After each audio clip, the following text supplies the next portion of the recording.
मी बनवणार आहे आमच्या शेतातल्या ताज्या हिरव्यागार अशा सोयाबीनची भाजी। तर सगळ्यात पहिल्यांदा ते कसे स्वच्छ करून घ्यायचे म्हणजे त्याचा कोंडा कसा काढून घ्यायचा ते सांगणार आहे। भाकरीचं पीठ घ्यायचं आहे आणि त्याला चोळून घ्यायचं आहे। अशा प्रकारे बघा आमच्या आजी पाकडायल्यात अशा पद्धतीने ते कोंडा पाकडून घ्यायचा आहे। तर अशा पद्धतीने त्यांनी कोंडा पाकडतात बघा, अशी ही प्रोसेस आहे।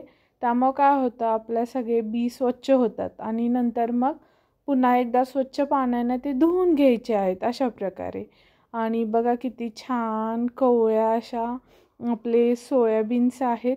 तर खूप छान दिसतात आणि खूप कोवळे असल्यामुळे त्याला जास्त शिजवायची पण गरज लागणार नाही।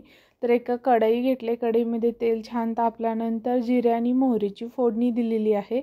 नंतर खूप सारा चिरलेला कांदा घातलेला आहे। आपण इथं सोयाबीनची भाजी बनवणार आहोत, सो कांदा भरपूर यूज करायचा, त्यामुळे आपली भाजी आणखीन छान टेस्टी होती। आणि आपण मस्त अशी रबरबीत अशी छान अशी चटकदार अशी सोयाबीनची भाजी बनवायची। तर आता सगळ्यात पहिल्यांदा 4 लसूण मी ठेचून घेतलेले आहेत अशा पद्धतीने खलबत्त्यामध्ये।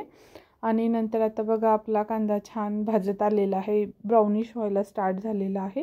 आणखीन थोडा आपल्याला तो भाजून घ्यायचा आहे।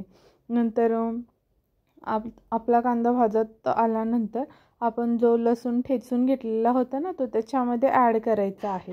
आणि नंतर आपण जे सोयाबीनचे बी स्वच्छ करून घेतलेले होते ते आता आपण आपल्या तेलामध्ये टाकणार आहोत। आणि अशा प्रकारे उलटण्याच्या साहाय्याने वरतून खालतून छान असं भाजून घ्यायचं आहे आपल्याला। ह्याला छान भाजलं की आपली भाजी आणखीन जास्त टेस्टी होते। तर कांद्याबरोबर मी सोयाबीनचे बी असे भाजलेले आहेत। नंतर त्याच्यामध्ये तुम्ही चवीनुसार मीठ ॲड करा। इथे मी नंतर 2 चमचे घरचं लाल तिखट यूज केलेले आहे, कांदा लसूण चटणी, थोडीशी हळद घातलेली आहे। आणि आता आपल्याला आपली चटणी पण त्या सोयाबीन बरोबर छान असं भाजून घ्यायचे, वरतून खालतून छान असं परतून घ्यायचं आहे। तर मग तुम्ही बघू शकता की मी कसं परतून घेतलेलं आहे। अशा पद्धतीने एक 5 मिनिटभर आपण परतून घ्यायचं आहे। मस्त असा आत्ता छान असा वास सुटलेला आहे आपल्या सोयाबीनच्या भाजीला। आणि ही खूप हाय प्रोटीन असते, त्यामुळं असते आणि चवीला तर एक नंबर लागते। नंतर त्याच्यामध्येच मी चिरलेली कोथिंबीर ॲड केलेली आहे, ती पण आपल्याला चटणी बरोबर छान अशी भाजून घ्यायची आहे। नंतर त्याच्यामध्ये मी शेंगदाण्याचं कूट ॲड केलेलं आहे, 2 चमचे शेंगदाण्याचं कूट ॲड केले, परत परतून घ्यायचं आहे आपल्याला। आणि नंतर बरेच जण पाणी घातल्यानंतर कूट ॲड करतात, पण मी तेलाबरोबरच कूट पण भाजून घेते। असं तुम्ही बनवलं ना आपली भाजी आणखीन जास्त टेस्टी होते। आणि अशा पद्धतीने आपलं कूट पण भाजून झालेलं आहे। नंतर आता आपण त्याच्यामध्ये पाणी ॲड करायचं आहे। तर सोयाबीन शिजायला थोडासा वेळ लागतो, हे कोवळे असल्यामुळे जास्त वेळ लागणार नाही, म्हणून मी थोडंसं म्हणजे नेहमीपेक्षा जास्त जरासं पाणी ॲड केलेलं आहे।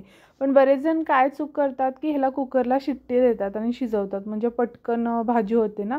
तर असं जर केलं ना तर ते तुम्हाला पुरणासारखं लागेल, म्हणजे गोड गोड लागेल, त्याची चव उतरणार नाही भाजीमध्ये। सो तुम्ही ह्याच पद्धतीने ट्राय करून बघा, खूप छान खूप चविष्ट अशी भाजी होते। एकदा खाल्लं तर तुमच्या तोंडचं पाणी थांबणार नाही अशा पद्धतीची भाजी होते। तुम्ही पण नक्की करून बघा। आणि असं मंद गॅसवर मी आता भाजी ठेवलेली आहे। आता आपलं पाणी बऱ्यापैकी आटत आलेलं आहे। तर आपली ऑलमोस्ट भाजी शिजलेली आहे। आता भाजी आपली रेडी आहे, मस्त खाऊन घ्या।